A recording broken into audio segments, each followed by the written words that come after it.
sekunder. Kemudian meningkatkan kapasitas. Berbagai macam sosialisasi dilakukan Dinas Kesehatan Aceh atau Dinkes Aceh untuk menurunkan angka stunting.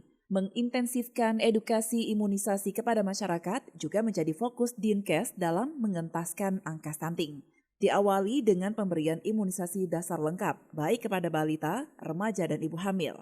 Meski saat ini capaian imunisasi dasar lengkap di Aceh masih rendah, berkisar di angka 50%. Namun upaya pemerintah Aceh melalui edukasi agar dapat meningkatkan pemahaman orang tua terhadap program imunisasi dasar lengkap anak terus digalakkan. Kepala Dinkes Aceh, Hanif, mengatakan ada penurunan angka stunting tahun ini dibandingkan dengan tahun lalu. Pemberian obat tambah darah juga terus dilakukan di kabupaten kota. Hal itu disampaikan Kadinkes Aceh saat mengisi kegiatan diskusi media massa dalam mendukung program kesehatan pemerintah Aceh yang diikuti oleh berbagai lintas organisasi wartawan di Aceh. Kita akan mulai dari remaja. Jadi stunting itu bukan balitanya yang jadi target, mulai dari remaja. Kebutuhan tablet tambah darah itu sudah kita supply ke semua kabupaten kota.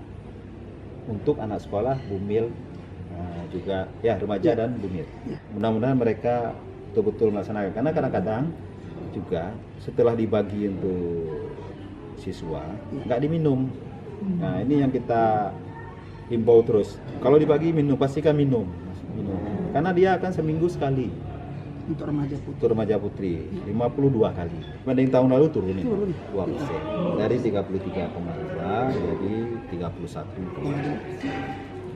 Nah, tapi ada beberapa kabupaten yang naik.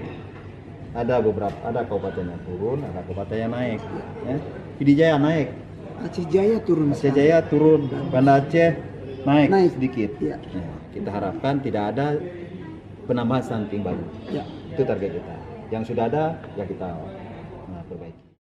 Hanif juga menambahkan, masalah penanganan stunting tidak hanya terfokus pada pemberian pil penambah darah saja, serta asupan gizi, tetapi juga bagaimana imunisasi anak terhadap penyakit, imunitas, dan imunisasi menjadi salah satu kebutuhan yang tidak dapat dipisahkan, agar angka stunting di Aceh benar-benar bisa mencapai zero stunting. Dari Banda Aceh, Lala Nurmala melaporkan untuk Puja TV Aceh.